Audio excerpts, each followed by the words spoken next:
ನಾವೆಲ್ಲ ಪ್ರೀತಿಯಿಂದ ಅವರನ್ನು ಉಮೇಶ್ ಅಣ್ಣ ಅಂತಲೇ ಕರಿತಾ ಇದ್ದಿದ್ದು. ಈಗ ಮೋಡ ಮುಸುಕಿ ಹೇಗೆ ತುಂತುರು ಹನಿ ಬೀಳ್ತಾ ಇದೆ, ಜನರೆಲ್ಲ ಒಳಗಡೆನೇ ಸೇರ್ಕೋಬೇಕು, ಮನೆ ಒಳಗಡೆ, ಮನೆಯಿಂದ ಹೊರಗಡೆ ಬರೋಕ್ಕೆ ಎಷ್ಟು ಕಷ್ಟಪಡ್ತಾ ಇದ್ದಾರೋ ಅವ್ರ ಬದುಕು ಕೂಡ ಹೀಗೇ ಇತ್ತು. ಯಾವಾಗಲೂ ಮೋಡ ಮುಸುಕಿದ ವಾತಾವರಣದಂತೆ ಅವರ ಬದುಕು ಕೂಡ ಇತ್ತು. ಅವರ ಹುಟ್ಟಿದಾಗಿನಿಂದ ಸಾಯೋವರೆಗೂ ಅವರು ಸುಖವನ್ನು ಕಂಡವರಲ್ಲ.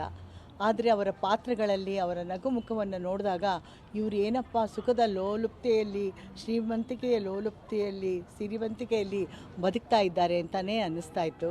ಆದರೆ ಅವರ ಪಾತ್ರಗಳಲ್ಲಿ ಯಾವಾಗಲೂ ನಗು ನಗು ಎಲ್ಲರನ್ನೂ ನಗಿಸುವುದು ಅಷ್ಟೇ ಆಗಿತ್ತು.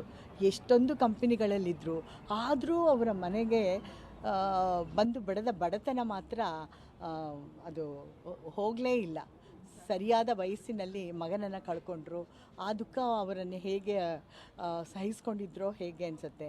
ಮತ್ತು ಯಾವುದೇ ನಾಟಕಗಳಲ್ಲಿ ಅಭಿನಯಿಸಲಿ, ಯಾವುದೇ ಒಂದು ಸಿನಿಮಾದಲ್ಲಿ ಅಭಿನಯಿಸಲಿ, ದುಡ್ಡು ಕೊಟ್ಟರೆ ಈಸ್ಕೊತಾಯಿದ್ರು, ಇಲ್ದಿರೇ ಅದೇ ನಗುಮುಖದಿಂದ ನಾಳೆ ಕೊಡ್ತೀವಿ, ನಾಳೆ ಕಳಿಸ್ತೀವಿ ಅಂದ ಕೂಡಲೇ ಸುಮ್ಮನೆ ಬಂದುಬಿಡ್ತಾಯಿದ್ರು. ಆ ಥರ ಜೀವನ ನಡೆಸಿದವರು ನಮ್ಮ ಉಮೇಶ್ ಅಣ್ಣ.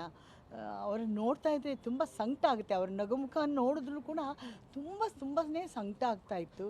ಅವರ ಒಂದು ಜೀವನ ಚರಿತ್ರೆಯನ್ನು ಗಿರಿಮಾತು ಅನ್ನೋ ಒಂದು ವಿಡಿಯೋ ಮಾಡಿ ನಾನು ಇಟ್ಕೊಂಡಿದ್ದೀನಿ. ಇದನ್ನು ಪ್ಲೇ ಮಾಡಬೇಕು ಅಂತ ಇದ್ದೀನಿ. ಈಗ ಅವರು ಎಷ್ಟು ಕಷ್ಟಪಟ್ಟರು, ಬರೀ ಒಂದು ತುತ್ತು ಅನ್ನಕ್ಕಾಗಿ ಎಷ್ಟು ಕಷ್ಟಪಟ್ಟರು ಅನ್ನೋದನ್ನು ಅದರಲ್ಲಿ ಅವರು ಹೇಳ್ಕೊಂಡಿದ್ದಾರೆ. ಆದರೆ ನಾವು ಕಲಾವಿದರು ಅವರ ಕೊನೆಗಳಿಗೆಯಲ್ಲಿ ಅವರಿಗೆ ಈ ರೀತಿ ಆಗಿದೆ, ಅವರಿಗೆ ಲಂಗ್ಸ್ ಕ್ಯಾನ್ಸರ್ ಆಗಿದೆ ಅಂತ ತಿಳಿದ ಕೂಡಲೇ ನಮ್ಮ ಶಶಿ ಆಗಿರ್ಬೋದು, ಶ್ರುತಿ ಆಗಿರ್ಬೋದು, ಸುಂದರರಾಜ್ ಅವರು, ನಾವು ಎಲ್ಲ ಸೇರಿ ಅವರನ್ನು ಸರಿಯಾದ ಸಮಯಕ್ಕೆ ಡಾಕ್ಟ್ರುಗಳ ಹತ್ತಿರ ಹೋಗಿ ಅಲ್ಲಿ ಸರಿಯಾಗಿ ಅದರ ಬಗ್ಗೆ ವಿಶದವಾಗಿ ಹೇಳಿದ್ರು. ಅವ್ರಿಗೆ ಏನೇನಾಗಿದೆ, ಏನೇನು ತೊಂದರೆ ಆಗಿದೆ ಅಂತ ಎಲ್ಲವನ್ನ ಹೇಳಿದ್ರು. ಅದೆಲ್ಲವನ್ನು ಪರಿಪಾಲಿಸಿ ಎಲ್ಲೇ ಕರ್ಕೊಂಡು ಹೋಗಲಿ ಬದುಕೋದಿಲ್ಲಮ್ಮ ಅಂತ. ಉಮೇಶನ್ನು ನೋಡಿದ್ರೆ ಅವರು ಎಷ್ಟು ಚೆನ್ನಾಗಿ ಯಾವುದಾದ್ರೂ ಒಂದು ನಾಟಕದ ಹಾಡು ಹೇಳಿದ್ರೆ ಅದನ್ನು ಅವರು ಅಭಿನಯ ಮಾಡ್ತಾಯಿದ್ರು. ಬೆಡ್ ಮೇಲೆ ಮಲ್ಕೊಂಡು, ಬೆಡ್ಡಿಂದ ಈ ಕಡೆ ಹೊರಳೋಕ್ಕಾಗ್ತಾ ಇರಲಿಲ್ಲ, ಆ ಕಡೆ ಹೊರಳೋಕ್ಕಾಗ್ತಾ ಇರಲಿಲ್ಲ. ಆದರೂ ಸಹಿತ ಅವರು ನಕ್ಕೊಂಡೇ ಅವರು ಅದಕ್ಕೆ ಅಭಿನಯ ಮಾಡ್ತಾಯಿದ್ರು. ಅಂದರೆ ಅವ್ರಿಗೇನು ಗೊತ್ತಿಲ್ಲ, ನನಗೇನಾಗಿದೆ ಅಂತ ಅವ್ರಿಗೆ ಗೊತ್ತಿಲ್ಲ. ಆ ನೋವನ್ನು ಕೂಡ ನಗುಮುಖದಲ್ಲೇ ಅವರು ಅನುಭವಿಸಿದ್ರು.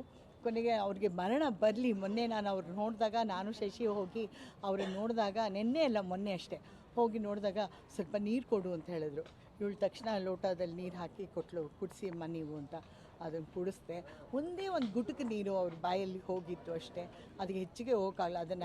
ಅದನ್ನು ಗುಟ್ಕಿಸ್ಕೋಬೇಕು ಅಂತಂದರೆ ಅವ್ರ ಕೈಲಿ ಆಗ್ತಾ ಇರಲಿಲ್ಲ. ವೀಸಿಂಗು ಎಲ್ಲ ಇತ್ತು. ದೇವರೇ ಬೇಗ ಇವ್ರಿಗೆ ಮುಕ್ತಿ ಕೊಡು ಅಂತಲೇ ನಾವು ಕೇಳ್ಕೊತಾ ಇದ್ವಿ. ಯಾಕಂದರೆ ಅವ್ರು ನರಳೋದು ನಮ್ಗೆ ಇಷ್ಟ ಇರಲಿಲ್ಲ. ಸೊ ಈಗ ಎಷ್ಟು 900 ಚಿತ್ರಗಳಲ್ಲಿ ಅಭಿನಯಿಸಿ ಎಲ್ಲರನ್ನ ರಂಜಿಸಿದ್ದಾರೆ ನಮ್ಮ ಉಮೇಶಣ್ಣ. ಅವರು ಯಾವಾಗಲೂ ಅವರ ನಗುಮುಖ ಅಷ್ಟೇ ನಮ್ಮ ಮನಸ್ಸಲ್ಲಿರುತ್ತೆ. ಅವರ ಆತ್ಮಕ್ಕೆ ಚಿರಶಾಂತಿ ದೊರಕಲಿ.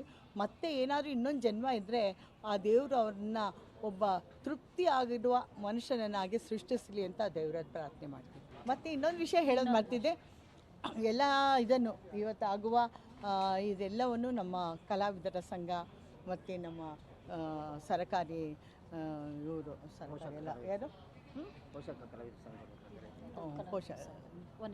ಕಲಾವಿದರ ಸಂಘದವರು, ಮತ್ತು ಹಾಗೆ ನಮ್ಮ ಕರ್ನಾಟಕ ಸರ್ಕಾರ ಅವರ ಅಕಾಡೆಮಿಯವರು, ನಮ್ಮ ನಾಗರಾಜ ಮೂರ್ತಿಯವರಾಗಿರ್ಬೋದು, ಸಿದ್ದರಾಮಯ್ಯ ಅವರಾಗಿರ್ಬೋದು, ಎಲ್ಲರೂ ಸೇರಿ ಅವರನ್ನು 1-2 ಗಂಟೆಗಳ ಕಾಲ ಇಲ್ಲಿ ಇಡ್ತೀವಿ ಅಂದಿದ್ದಕ್ಕೆ ಅದಕ್ಕೆ ಅನುಮತಿ ಕೊಟ್ಟು ಅವರು ನಮ್ಮನ್ನು ಸಹಕರಿಸಿದ್ದಾರೆ. ಅವ್ರಿಗೆ ಧನ್ಯವಾದ.